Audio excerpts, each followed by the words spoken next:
सब खैरियत से होंगे। तो आज हम ग्रेड 9 बायोलॉजी के यूनिट नंबर 6 का नेक्स्ट टॉपिक स्टडी करेंगे, जो कि है स्ट्रक्चर ऑफ डीएनए। सबसे पहले हम डीएनए के बारे में थोड़ा सा इंट्रोडक्शन देख लेते हैं। डीएनए के बारे में हमने कल डिटेल में स्टडी किया था। डीएनए न्यूक्लिक एसिड की एग्जांपल है, ठीक है। इसकी अब्रीवेशन क्या है? डीऑक्सीराइबोन्यूक्लिक एसिड, ठीक है। और ये एक जेनेटिक मटेरियल है, जितने भी लिविंग ऑर्गेनिजम्स हैं उन सब की बॉडी में ये पाया जाता है। और इसका फंक्शन ये होता है कि जो भी इंफॉर्मेशन पेरेंट्स से बच्चों में ट्रांसफ़र होती है, ये उस हेरिडिटरी इन्फॉर्मेशन को जो है वो पेरेंट्स से बच्चों में लेके जाता है। और बच्चों में जो भी करेक्टर्स होने चाहिए, जैसे उनका eye colour, skin colour, hair colour, उनकी हाइट, उनका ब्लड ग्रुप क्या होगा, तो ये उन स्ट्रक्चर्स को जो है वो, उन करेक्टर्स को जो है वो पेरेंट्स से बच्चों में लेके जाता है, वो सारी इन्फॉर्मेशन लेके जाता है, ठीक है। और फिर हमने ये भी पढ़ा था कि डीएनए जो है ये पॉलीन्यूक्लियोटाइड है, ठीक है। और ये बहुत सारी डीऑक्सीराइबोन्यूक्लियोटाइड से मिलके बना हुआ है। तो आज के लेक्चर में हम डीएनए का स्ट्रक्चर डिटेल में स्टडी करेंगे। और इस स्ट्रक्चर को 2 साइंटिस्ट थे जिन्होंने जो है वो डिस्कवर किया था और डीएनए का मॉडल बनाया था इसके स्ट्रक्चर का। और इस मॉडल को हम वाटसन एंड क्रिक मॉडल भी कहते हैं। तो 2 साइंटिस्ट थे जिन्होंने ये जो स्ट्रक्चर था डीएनए का, इसको एक्सप्लेन किया था। James Watson and Francis Crick ने, इन दोनों ने जो है 1953 में जो है डीएनए के जो स्ट्रक्चर का मॉडल था इसको एक्सप्लेन किया था। तो हम देखते हैं, स्टार्ट करते हैं। सबसे पहले इन्होंने ये जो डीएनए का स्ट्रक्चर है, इसको हम Watson and Crick model of DNA भी बोलते हैं।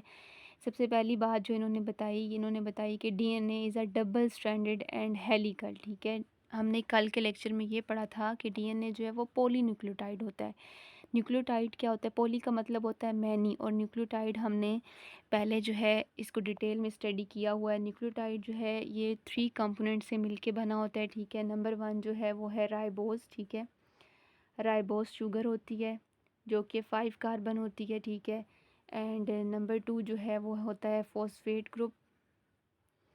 और नंबर 3 जो होता है वो होती है नाइट्रोजीनियस रिंग, ठीक है। नाइट्रोजीनियस बेस, ठीक है।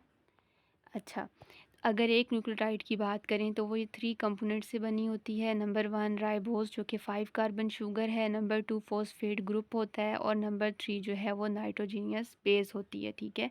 तो डीएनए जो है ये एक पॉलीन्यूक्लियोटाइड है, ठीक है। पॉली का मतलब होता है मैनी, न्यूक्लियोटाइड मतलब अभी हमने पढ़ा है जो 3 कंपोनेंट से मिलके बनी हो। तो डीएनए बहुत सारी न्यूक्लियोटाइड से मिलके बना होता है, ठीक है।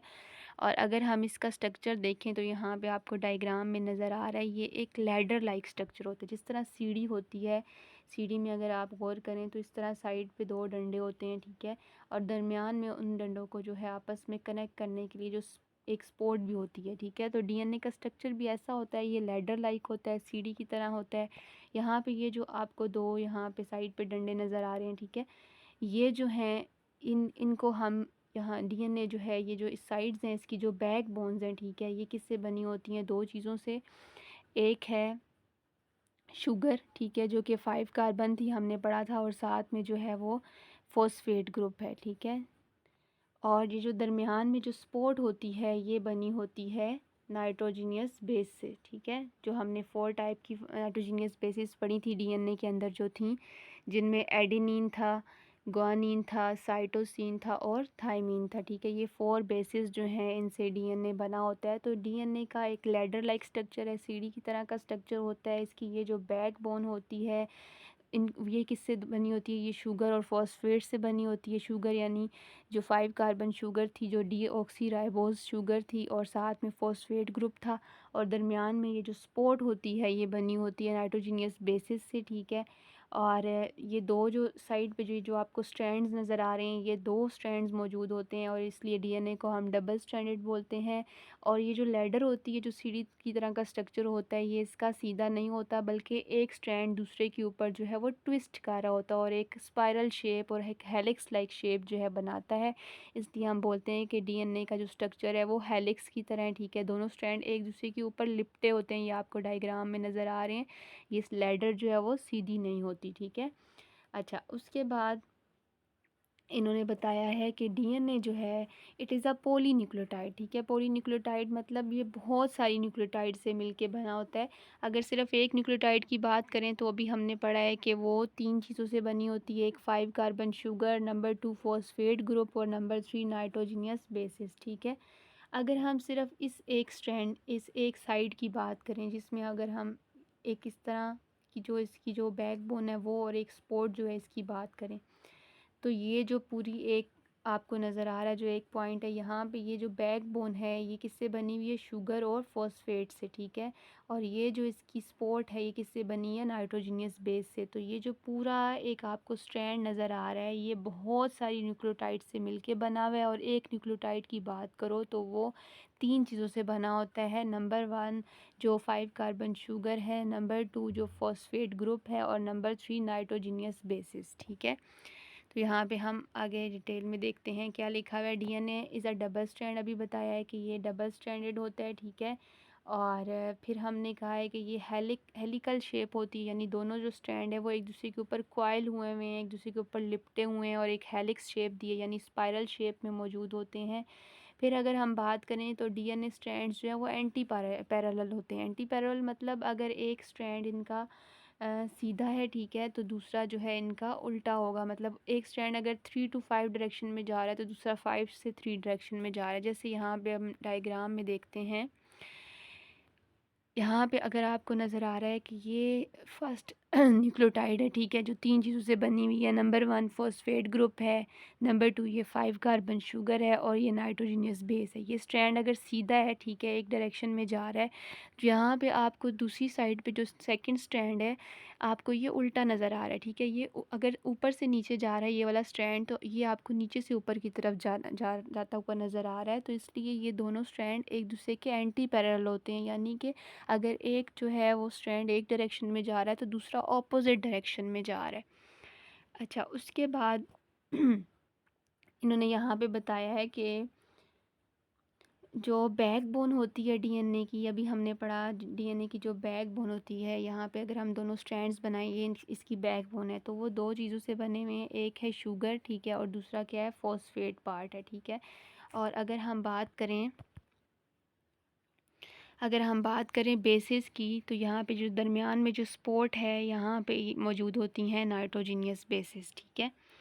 उसके बाद अगर हम इन बेसिस की पेयरिंग की बात करें तो हमने पढ़ा था डीएनए में 4 टाइप की बेसिस होती हैं। Number 1 adenine, number 2 thymine, cytosine और ग्वानिन, ये 4 बेसिस से डीएनए बना होता है। तो जितनी अमाउंट इसमें एडेनिन की है उतनी थायमीन की होती है और जितनी अमाउंट इसमें साइटोसिन की होती है उतनी ग्वानिन की होती है। और अगर हम इन बेसिस की पेयरिंग की बात करें तो डीएनए के अंदर जो बेसिस की पेयरिंग होती है बहुत ज़्यादा स्पेसिफिक होती है। यहाँ पे जो एडेनिन होता है ये हमेशा जो है वो थायमीन के साथ पेयरिंग करता है और जो साइटोसिन होता है वो हमेशा ग्वानिन के साथ पेयरिंग करता है। ये हमेशा जो है वो इनकी स्पेसिफिक होती है पेयरिंग। इसी तरह से थायमीन जो है वो एडेनिन के साथ ही पेयरिंग करेगा, ग्वानिन जो है वो साइटोसिन के साथ ही पेयरिंग करता है, ठीक है। ये स्पेसिफिक जो है इनकी स्पेसिफिक होती है इनकी पेयरिंग। इसके बाद बताया हुआ है कि due to this space pairing principle the sequence of nucleotide in one strand is complementary to the sequence of nucleotide in other strand. जो एक सीक्वेंस है न्यूक्लियोटाइड का पहले स्ट्रैंड में, वो दूसरे स्ट्रैंड के सीक्वेंस ऑफ न्यूक्लियोटाइड की कॉम्प्लीमेंट्री है, मतलब वो दूसरे दोनों स्ट्रैंड एक दूसरे की न्यूक्लियोटाइड्स को कॉम्प्लीमेंट कर रहे हैं। इसी तरह जो हाइड्रोजन बॉन्ड्स होते हैं, अच्छा, ये जो बेसिस आपस में अटैच होती हैं, जैसे अभी हमने बात की जो एडेनिन है वो हमेशा थायमीन के साथ जो है पेयरिंग करता है। तो ये दोनों जो बेसिस एक दूसरे से जुड़ी हुई हैं, ये किसके थ्रू जुड़ी होती हैं, ये जुड़ी होती हैं हाइड्रोजन बॉन्ड के थ्रू, ठीक है। एडेनिन और थायमीन के बीच में हमेशा 2 हाइड्रोजन बॉन्ड्स होते हैं, ठीक है। इसी तरह साइटोसिन और ग्वानिन आपस में पेयरिंग करते हैं, इनके बीच में भी हाइड्रोजन बॉन्ड्स होते हैं जो इनको जोड़ते हैं आपस में। और इनके बीच में कितने हाइड्रोजन बॉन्ड्स होते हैं, इनके बीच में 3 हाइड्रोजन बॉन्ड्स होते हैं, ठीक है। और अगर हम डीएनए के डायमीटर की बात करें तो डायमीटर जो है डीएनए का इट इज़ अबाउट 2 नैनोमीटर, ठीक है। इसी तरह यहाँ पे आपको नज़र आ रहा है कंक्लूजन इन्होंने पूरी बताई है इस मॉडल की। इन्होंने कहा है कि वाटसन और क्रिक ने डीएनए का स्ट्रक्चर जब एक्सप्लेन किया था तो इन्होंने कहा था डीएनए डबल स्ट्रैंडेड होता है, ठीक है, 2 स्ट्रैंड से बना होता है, एंटी पैरेलल होता है, मतलब दोनों स्ट्रैंड एक दूसरे के ऑपोजिट होते हैं, हेलिकल इनका मॉलिक्यूल होता है, यानी कि ये हेलिकल शेप में होते हैं। बैकबोन की अगर हम बात करें तो बैकबोन 2 चीज़ों से बनी होती है, ठीक है। नंबर 1 है यहाँ पे आपको नज़र आ रहा है शुगर, और नंबर 2 है फॉस्फेट। और डीएनए में जो शुगर होती है आपको याद होगा वो डीऑक्सी राइबोस शुगर होती है। आरएनए में राइबोस शुगर और डीएनए में हमने ऑक्सीजन को रिमूव किया था सेकंड कार्बन के ऊपर, तो हमने उस शुगर को नाम दिया था डीऑक्सी राइबोस शुगर, ठीक है। डीऑक्सी मतलब ऑक्सीजन को रिमूव किया था, और साथ में फॉस्फेट ग्रुप होता है। इसी तरह जो सेंटर में जो स्पॉट होती है वो नाइट्रोजीनियस बेसिस से बनी होती है, जिसकी स्पेसिफिक पेयरिंग होती है एडेनिन और थायमीन हमेशा आपस में पेयरिंग करते हैं, और साइटोसिन और ग्वानिन आपस में जो है पेयरिंग करते हैं। और इनको आपस में जोड़ता कौन है, इनको आपस में हाइड्रोजन बॉन्ड जोड़ता है, ठीक है। और फिर ये बताया हुआ है कि ये पूरा स्ट्रक्चर डीएनए को हेल्प करता है to store and transmit heredity information accurately, ठीक है। डायग्राम के थ्रू इसको दोबारा से देख लेते हैं। यहाँ पे आपको नज़र आ रहा है ये डीएनए का स्ट्रक्चर है, ये एक स्ट्रैंड इसका इस तरह जा रहा है, दूसरा स्ट्रैंड इस डायरेक्शन में जा रहा है, दोनों एक दूसरे के एंटी पैरेलल होते हैं, डबल स्ट्रैंडेड होता है डीएनए। सेंटर में ये जो आपको नज़र आ रही है स्पॉट, ये नाइट्रोजीनियस बेसिस से बनी होती है, ठीक है। और ये जो साइड पे आपको ये जो इसकी बैकबोन नज़र आ रही है ये शुगर और फॉस्फेट से बनी होती है। ये सेंटर में आपको नाइट्रोजीनियस बेसिस नज़र आ रही हैं। फिर आपको इनकी पेयरिंग भी स्पेसिफिक नज़र आ रही है। साइटोसिन हमेशा ग्वानिन के साथ पेयरिंग करता है, एडेनिन हमेशा थायमीन के साथ करता है। और ये एक स्ट्रैंड आपको नज़र आ रहा है सीधा, एक ऊपर से नीचे इसकी डायरेक्शन है, और ये नीचे से ऊपर, तो ये एंटी पैरेलल होते हैं और इनके बीच में बॉन्ड्स भी होते हैं। एडेनिन थायमीन के बीच में डबल बॉन्ड होता है, और साइटोसिन और ग्वानिन के बीच में ट्रिपल हाइड्रोजन बॉन्ड्स होते हैं, ठीक है। तो ये था डीएनए का स्ट्रक्चर। थैंक यू, अल्लाह हाफिज़।